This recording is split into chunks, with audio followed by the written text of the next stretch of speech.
I buy 2% of that action? Takes everything you got. Welcome to another broadcast of Windy City Poker Championship. I am your host, Jason Finn. I am joined here in the booth by my longtime friend, Ante Up Magazine ambassador, Windy City Poker Championship team member, and all-around good guy, the godfather of Chicago poker, Joe Giertuga. Chicago Joe, how are you, buddy? Great. I'm just absolutely excited about being in the broadcast booth here, and hopefully we're gonna have a exciting game that we're gonna be able to talk about. Well, we're excited to have you here in the booth. You've got a lot of knowledge about Chicago poker that most of these young whippersnappers out here at the table don't have, and I'm excited to hear your analysis of some of the hands as well. Unfortunately, I probably forgot more than what I remember, but I do know quite a bit about going way back too. So absolutely, we're at the VFW Hall in Tinley Park, Illinois. This is a live broadcast. We will delay. I believe there's about a 30-minute delay, maybe an hour delay between when this is taking place and when it's available to you online. The players at the table bought in, for the most part, between $300 and $600. Technically, they could buy in for as little as $100 and as much as $1,000. You see the players have a couple different colors of chips, 3 different colors of chips. The green ones are $25 there in front of our 4-seat. That's Bill Enright, who just folded. The red chips are $5 chips, and the white chips are dollar chips. Lou, you see the name there, Louis D. He goes by Lou. Raised it up to 12 up front with ace-queen offsuit. great starting hand with ace-queen.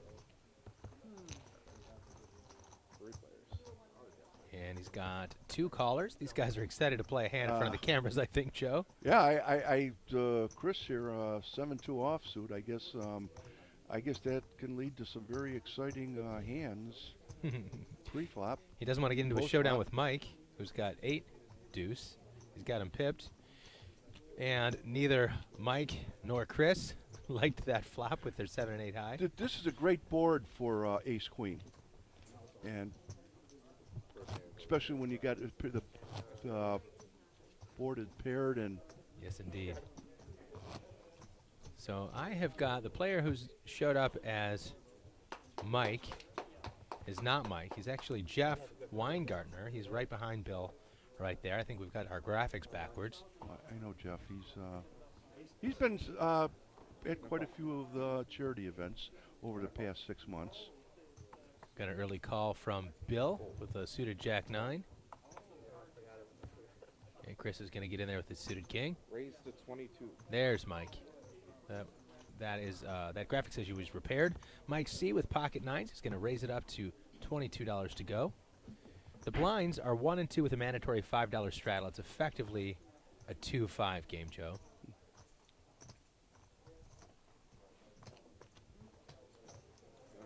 Chris under the gun with a suited ace. He wants to play. He'll make the call. So it was 17 more to him. He had 5 in already. And Lou has a small pocket pair. He'll make the call as well. And Chris is going to round it out. We're going to be 5 players to the flop. Not exactly what Mike wanted with his pocket 9s. Yeah, usually you want to be just heads up, or at the most you want to be against 2 opponents. Well, we do have a paired board. Chris flops 2 pair with kings and 10s. No one else has a 10. And it looks like Mike is going to continue. That is 62. I really like this bet. If nobody else has a big king, which Chris is going to worry about his kicker. One of the problems with that, though, is you're up against 4 opponents, and somebody, even though the flop is excellent with him, somebody's going to end up with something, and with 9s, you're going to be way behind. Wow. Our booth is really close to the action here. We won't be doing any screaming today. Now, this is interesting. Chris has a decision to make. He did flop top pair. He's got kings and 10s. And he does have calling chips there. He puts in the call. Mike, did you see Mike's body language? Not real excited about that call. Turn is an 8 of spades. That puts 3 spades on the board. I think that's going to slow down the action for both of these guys. I'd be surprised if it doesn't go check-check here on the turn. Absolutely correct, Jason.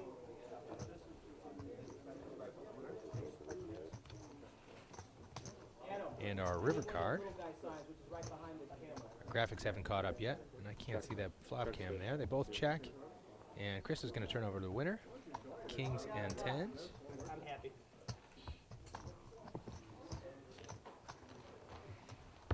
Looks like our graphics never caught up, Joe. That river's going to be a mystery forever. Well, it's no mystery on who won, so. This was from the dad's game. He won again. What'd you have? All right, well, that's our first decent-sized pot. 246 bucks is what Chris had left in his stack. The pot was 237 bucks. He's going to have about 500, just shy of 500 in front of him for this next hand here. And he's going to be Lou first to act in this hand. Got to feel out the table here and figure out where everybody's sitting as we get started, oriented. 16. Raise to 16. So Lou's in the mandatory straddle, and Bill right up front raises it up to 16. I was like, yes. Got my $8 back. Call from Chris.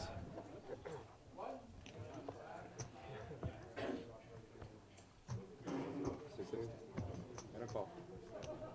And a call from Mark in the one hole. Chris Berry, our bearded man, you can't see in this shot. He goes by Berry. He got out of the way. We're going to be three-handed in the flop.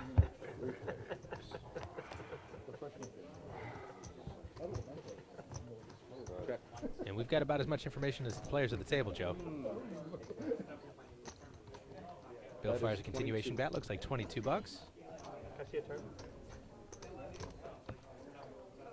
Oh, still was still in there. And he's going to get one caller from Mark right up front. That's all. Bill's going to have position for the rest of the hand. Check.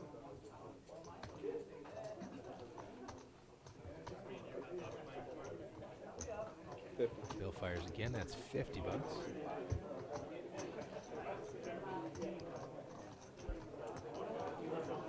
Should be 50 into a pot of about 100 with the pre-flop action. And the big blind and straddle having folded. Looks like a raise. Raise to 100. Mark has raised it to 100. Bill can't be happy about that. There we go. Now we've got some graphics here. Mark is betting on the flush draw. Bill, just with ace high, makes the call. Would be a chop with a non-hard 5. A deuce of diamonds changes nothing.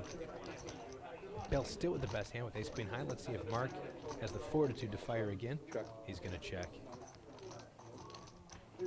Check's good. Bill checks behind. He's going to be happy to see that his ace high's got a better kicker, and he's going to scoop this pot. There's a little bit of heart in that hand, huh, Joe? Yeah, absolutely. You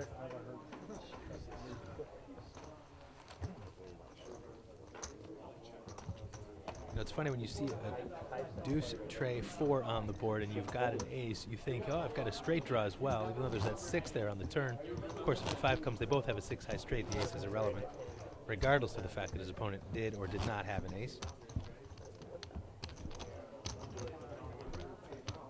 Well, the butt moves. Bill Enright in the straddle this hand, and first to act is Jeff, I believe. Yeah, That's Jeff. that is Jeff. He should be right here. Getting our paperwork together here in the booth. There he is.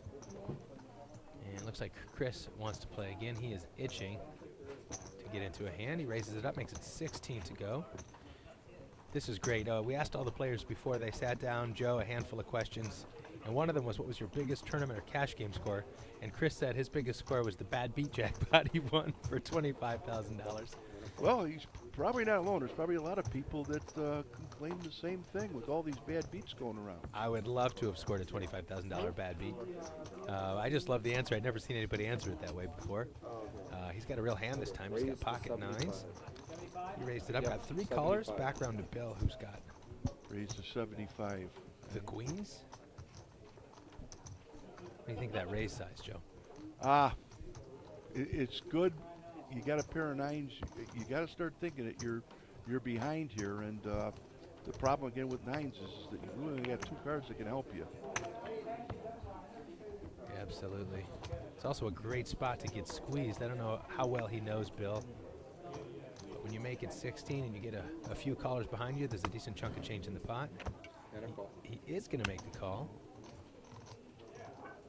Now, if he thinks he's behind with the pocket nines, if he thinks Bill's got a bigger pocket pair, he's not really deep enough to be pulling for a set here.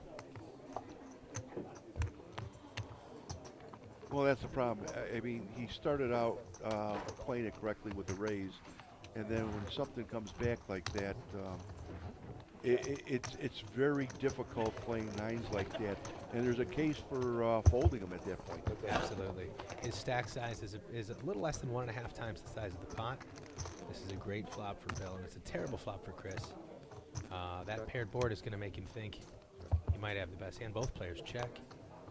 Interesting check behind. And Bill is committed here.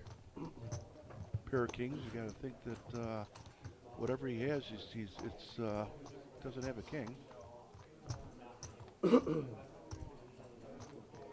We also know that there's just 1 9 left in the deck. We saw somebody fold a 9 pre-flop, which is why that statistic says there's a 3% chance of it Boy, coming. Jason, you are so observant. I totally missed that. I just know from the stats, and Chris is going to be really upset to see Bill. Well, I guess that's why you drink Starbucks coffee and I drink Dunkin' Donuts. I guess you can see more. This segment brought to you by our good friends at Starbucks. Actually, this segment brought to you by our good friend Joel Schaub at Guaranteed Rate. You see his banner there in the background. Joel is actually a good friend of mine and a great mortgage lender at Guaranteed Rate. Thank you very kindly. Got a couple of players who have joined us at the table. We'll see in just a moment. You also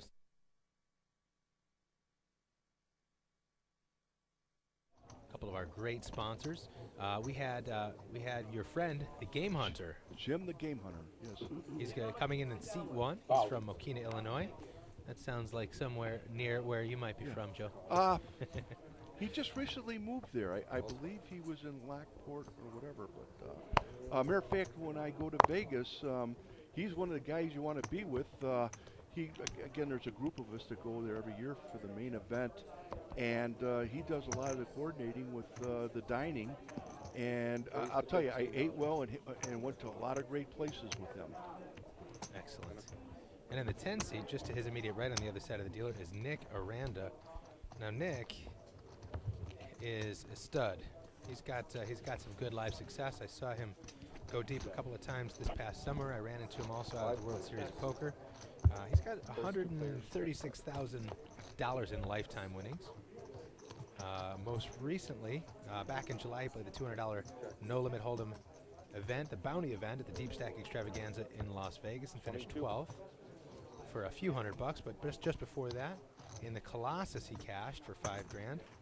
And he had a big score back in May at the MSPT event in Battle Creek, Michigan, finishing 3rd in the $1,110 buy-in for over $50,000 in winnings.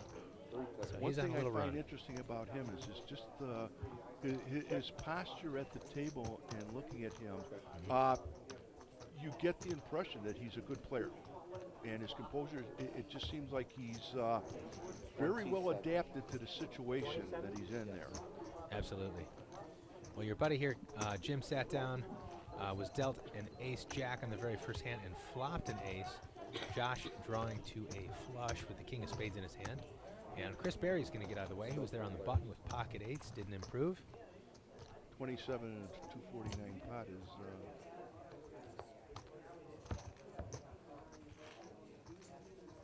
Check. Check. 75. 35. Oh, 30. Checks to the button. Our man Barry there. It's Chris Berry, goes by Barry. Another Barry with a beard. He's going to fire $35 into a big pot. It's going to make these guys think about whether or not they want to make the call. This should be an easy decision for Jim. And a call.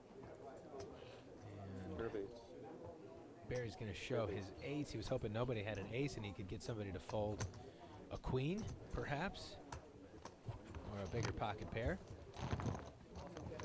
But that bet was just too small, as you said. Easy call for Jim. He's going to take down a $319 pot as soon as he arrives at the table, and he's going to bring his stack up above $900.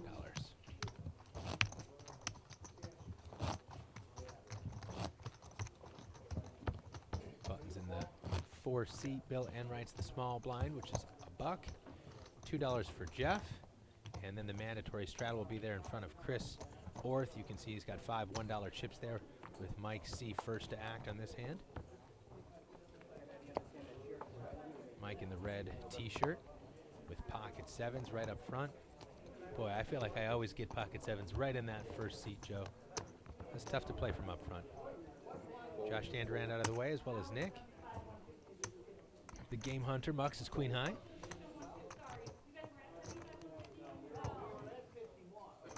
And Mark slides his cards over there onto the RFID slot. That's what Raise the shows 17. us what he has in his hand. He's got a big ace. The pot is unopened. Makes it 17 to go. And right behind him, Lou's got ace queen suited. Call 17. Just calls. Folds.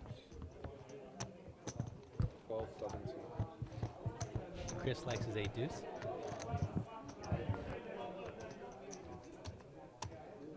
Wow, look at this. Raise. Mike with his mid pair. Lost with him earlier. Looks like he might want to take it down right here. What do you want to do with pocket sevens? Yeah, he's right under the Lou gun. actually made the mistake of just calling there with an ace queen. If he showed a little bit of strength, would have gave Mike the opportunity to. Wow, now this is a big call from Mark with ace-jack unsuited. It's a nice starting hand, but when you're facing that kind of pressure, when you raise, you get a call, and you get a back raise from the guy right up front.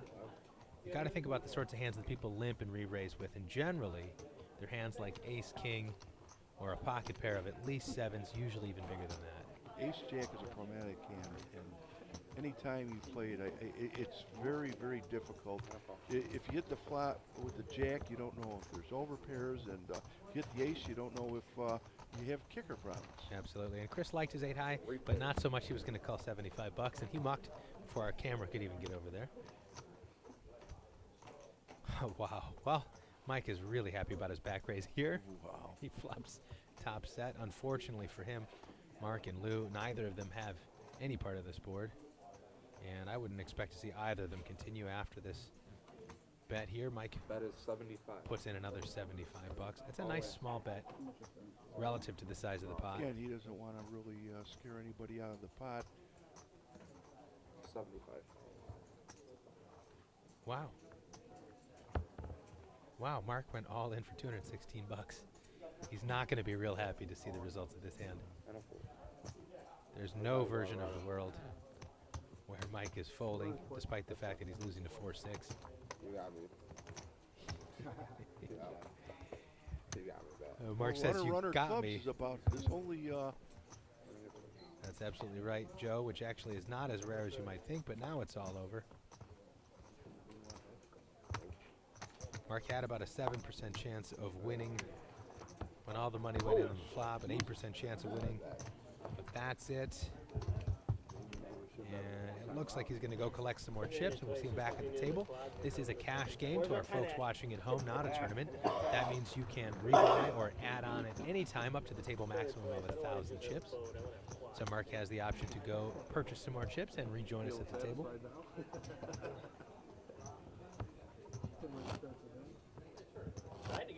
If I were Mike, I would be shopping online right now after that big pot, Joe. That was a $1,100 pot he just took down.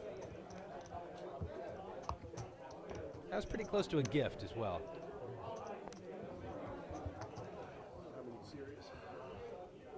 And actually, the turn card, I thought that was a tray, but now our graphic updated to show 7 of spades. So he made quads. yeah.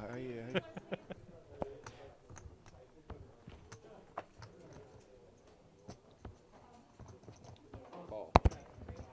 Josh Danduran, we haven't seen much from him. He's wearing that Titleist hat with the block M on the side. Go blue. Call. Michigan plays today at 2:30, Joe, in case you were wondering. Call. Raise to 17. Got a raise to 17 from Chris. He strikes me as the most aggressive guy at the table. Call 17. Call 17. Mike right behind him with suited connectors. He's going to make the call. He's playing the rush. Call 17. And a fold.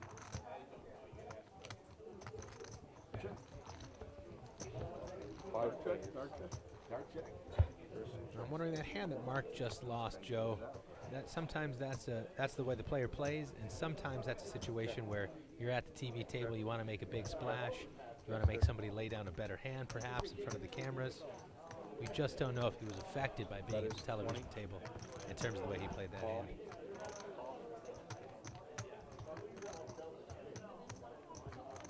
Turn card Well, gives, again, hitting a set on flop is rare. 4 players. turn card gave Mike 2 pair. There's also 2 flushes on the board and some serious straight and flush draws. That Bet river is 60. gives our man Barry there in the 3C the jack high flush. That's $65. That is the benefit of playing suited cards. A lot of times Fold. you're playing offsuit, and with cards like that, there's so much more value to them. I know there's a lot of who disagree with it, but like I said, again, too, you're looking for equity on the flops. You're going to get it with a hand like Jack 6. If it was offsuit, you don't really have too many options. Absolutely. And Chris makes the call. He made 2 pair, kings up on the river. He's going to be disappointed to see I'd probably go with the flush. he was losing to Chris's straight or flush. And that's a $300 pot that goes over to Chris Berry, his first win at our table. And Chris dying over there. He wants to get in. He wants to play a big hand. He wants to scoop a big one in front of the cameras. But it is not working out for him. And I've been in his seat so many times, Joe. It never goes well for me when the cameras are rolling.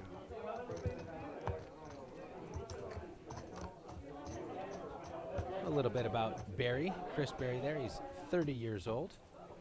And he says he makes a hobby of losing, which sounds like an expensive hobby to be in. He doesn't offer us much else in the way of help here on his bio sheet, although he does enjoy playing 7-card stud, he said. Not sure if that's serious. Well, it is. He's having a hard time finding some people to play it this day and age.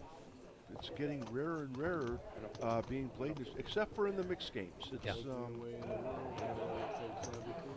There's a lot of equity to be found in the mixed games, Joe, if you're a good stud player, because you're right, nobody specializes in that anymore. Stud and stud 8 or better. Mike with another pair of 7s.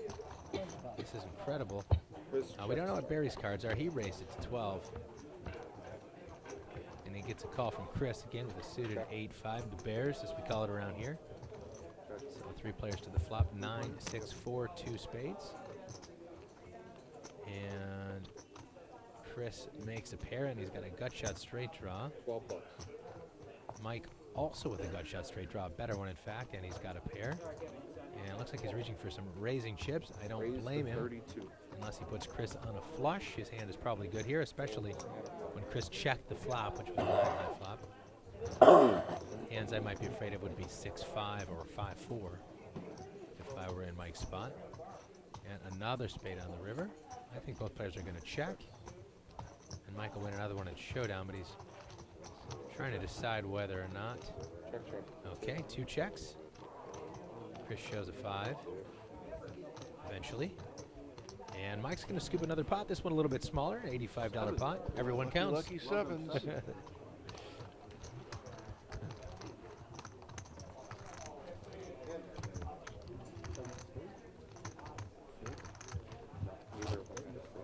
Mike C is Michael Cloutier, or Cloutier. I don't know how he says it. I don't know if you know Joe, but he enjoys playing No Limit Texas Hold'em and Pot Limit Omaha, one of my favorite games.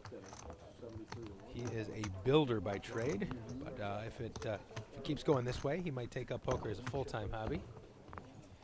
Nick is another one that likes to play the PLO cash games there. Matter of fact, last week, guys, when they had a big PLO game here, he was in there. Seemed like he was doing very well. Well, Right under the gun here, we've got Big Jim, the Game Hunter, Pocket Kings. Can you believe that he was in Antarctica game hunting up there? I don't know. I wouldn't go there for a card game, and if it was indoors with heaters, but he was up there and looking for something. Yep. Well, this is interesting. Chris O has been trying to get into a hand, trying and trying. He just raised, for all intents and purposes, all in. Raising. And Jim's Five of got diamonds. kings. Five of diamonds. He makes a re-raise. Our graphics guys' heads are spinning. They don't know what to do with all this information. Just made it around one time. And it looks like everybody else gets out of the way. Barry was in there with a suited 6-5 of diamonds. One time. Our buddy Bill Enright, the heating and cooling man, had ace-jack.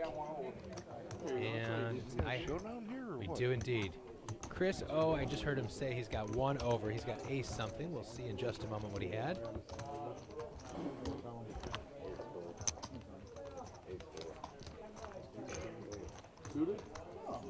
I assure you the pot is more than $3.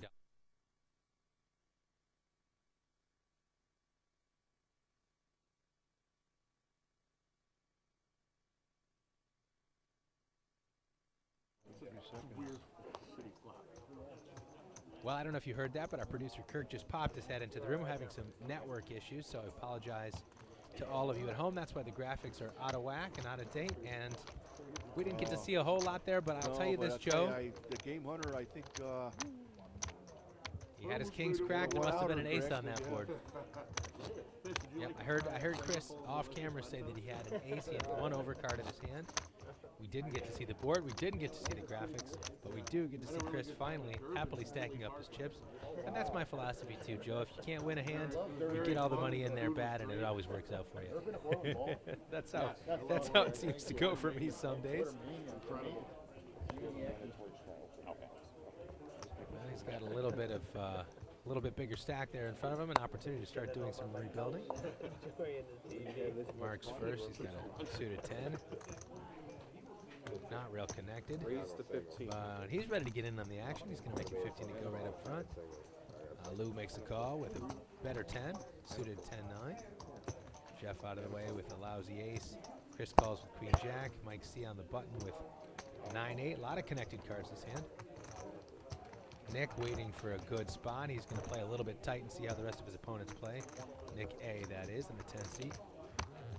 And the game hunter says, yep, I got to get my money back. He gets his chips in there. We are 5 players to the flop. And wow, what a flop.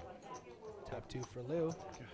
10, He 9, must have wished 5 that. with 2 diamonds. I was just going to say 5-10 suited And under the gun raising, and yep, raised and Mark's to in 8. trouble. He raised right up front with a. and Louis here is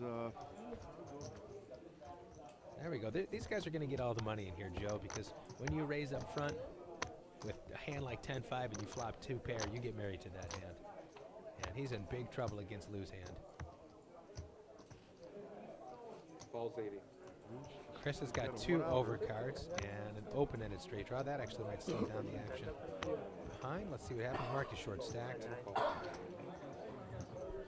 just thought about that now. He makes the call to 80. I was like, it was just on that. And we're going to see a turn card together. If it's a king or an 8, that would be deadly for our 2 players with 10s. Oh. It is a king. Chris is on a little rush here. Mark doesn't know what to do. There's 318 bucks in the pot. He's got just over $200 left in his stack. He puts about half of it in there. All in. Lou goes all in. Chris can't believe his luck. He's sitting there on the nuts. How much has he got? is this really happening?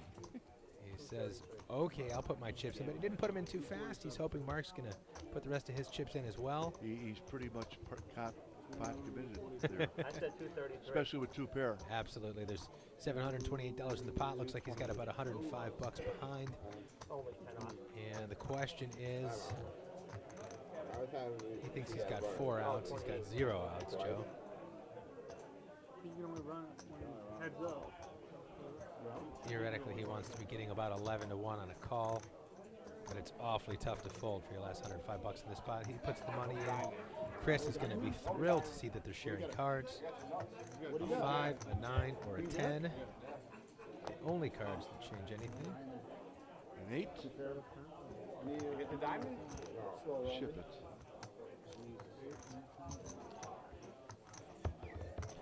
And Chris, from 0 to hero, he went from his last 100 bucks and change. He's going to be scooping a pot of $783.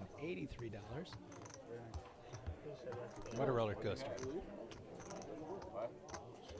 still have a Lou, you still have like $10 behind or something.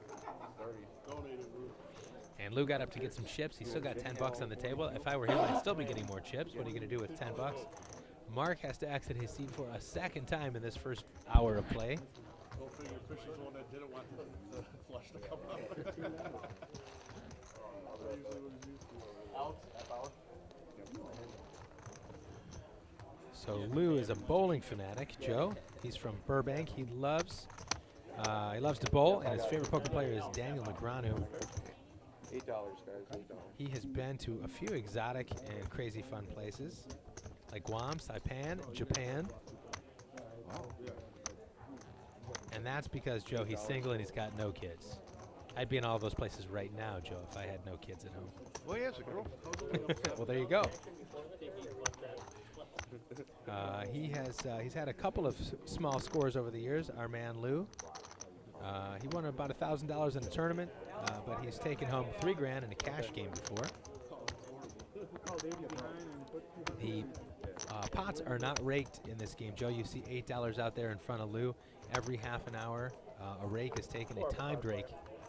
It's called $8 every half an hour, and of course, all the proceeds go today go to benefit our local charity. I'd like to mention that I am a member of the Tinley Park VFW here, a proud member. So you're on home turf. Oh, absolutely.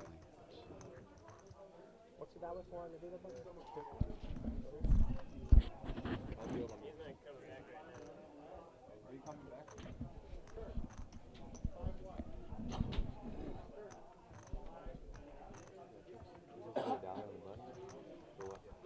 All right, well, our time break has been collected while Chris O stacks up all his chips.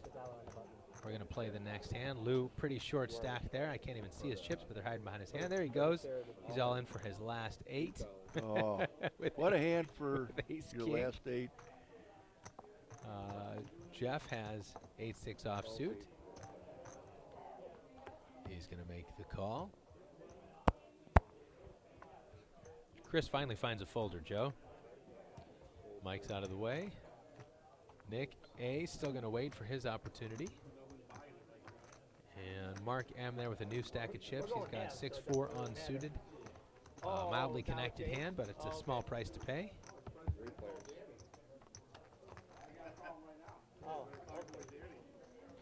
King 10-9, that's a familiar board. We just saw those 3 cards on the last board, not necessarily in that order. And a king high for Lou, that makes him happy. Board runs out a deuce and a tray. And a pair of kings is going to do it. Lou's stack climbs up to 22 chips. Our graphic was wrong. It indicated there were 18 chips in that pot, but it was $8 times 3 players. Plus the small blind, less the rake. Oh, no rake. $22.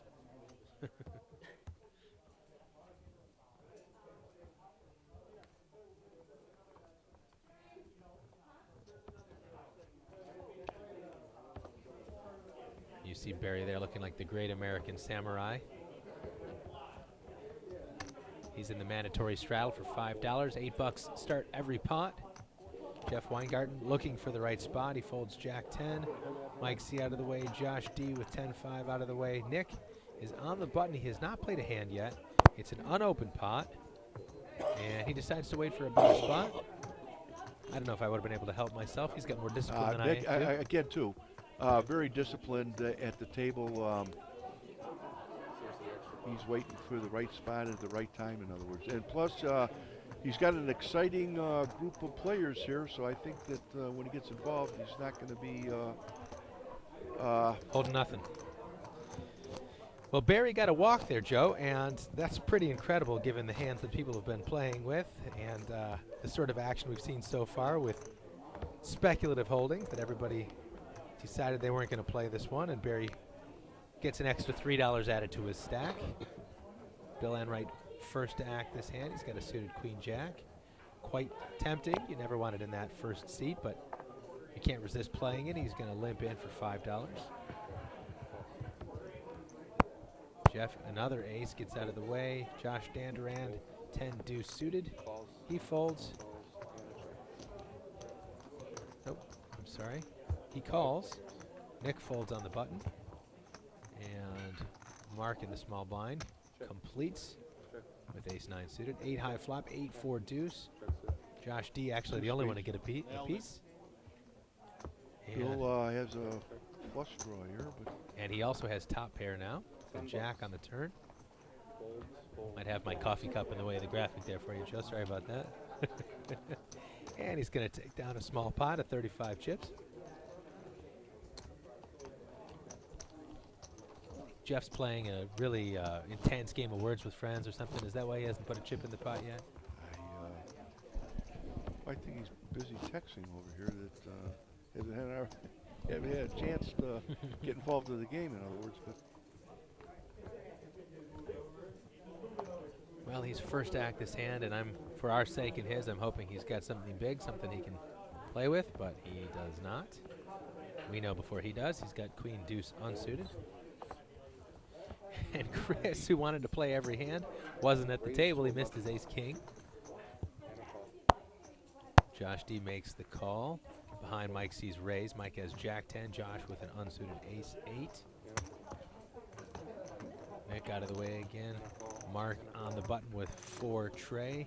Barry with 4 deuce. Should be an interesting hand if the cards come out all babies. And they do not. Middle cards, nice looking flop for Mike, who raised pre-flop. oh, This is the second time, and Bill's got second pair with an open-ended straight draw. He could get himself into some trouble. Unquestionably, Mike has had the best luck at this table, raising pre-flop with not necessarily premium hands and flopping the heck out of it. another point of fact, he gets a lot of callers, and again too, a couple with the 8s there have a little piece of it, and Now Bill opened, he made it $12. He opened this pot, and Mike re-raised to $47. That's a really strong play there with the stone cold nuts.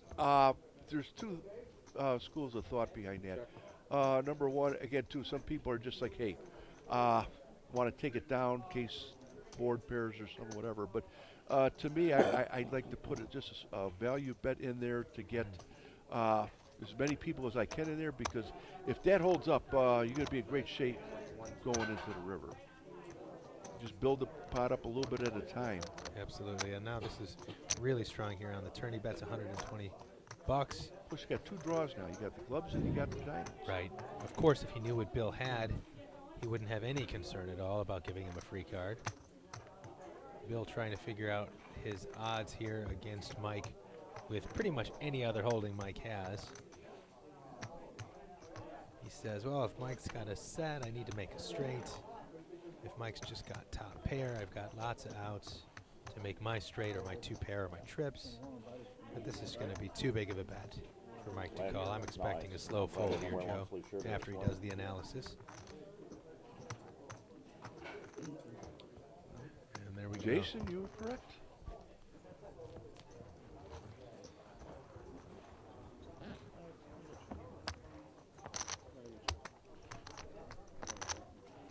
Okay. Button move.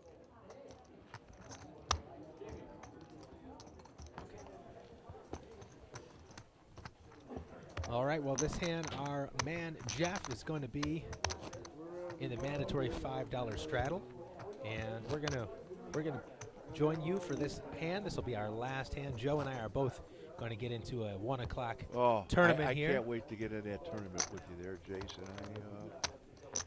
I love any tournament you're in. I want to have the opportunity maybe to teach you a lesson on how to play poker.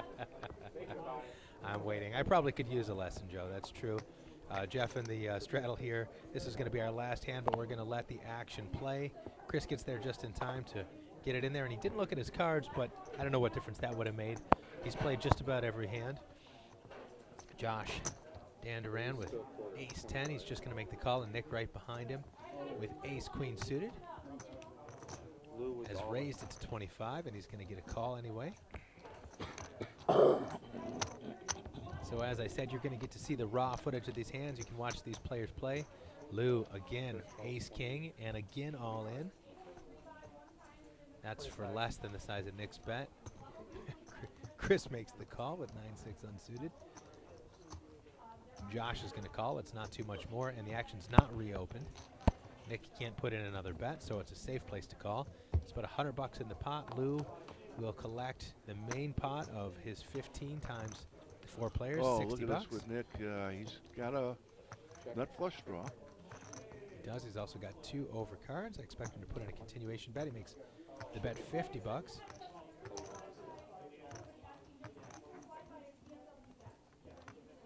And the only guy who can consider continuing is Chris O there, who flopped his gut shot. But everybody folds. Hands are going to be opened up, and Nick's actually going to need to improve. He took down the side pot. He's going to need to improve to take down the main pot. He's up against ace king high. He needs a queen or any heart.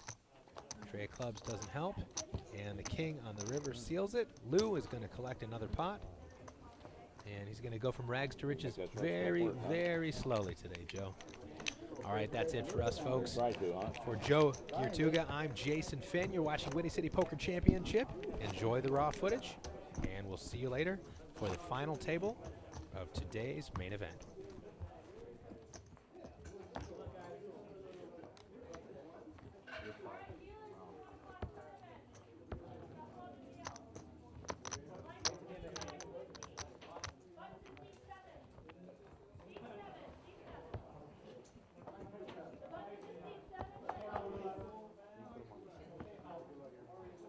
False flag. False flag.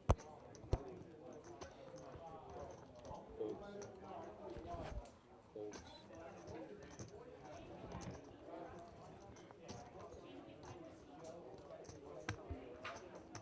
Folds. Folds. False.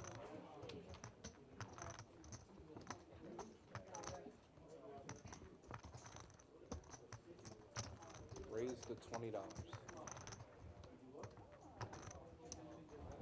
Fold.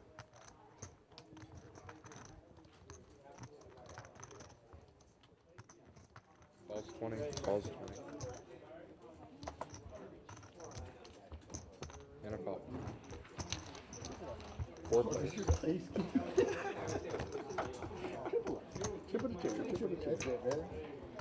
Check.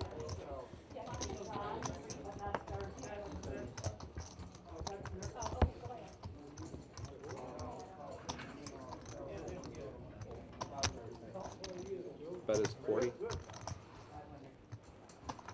Folds.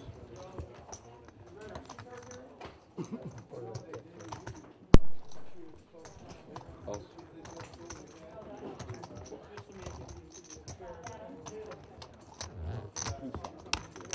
Heads up.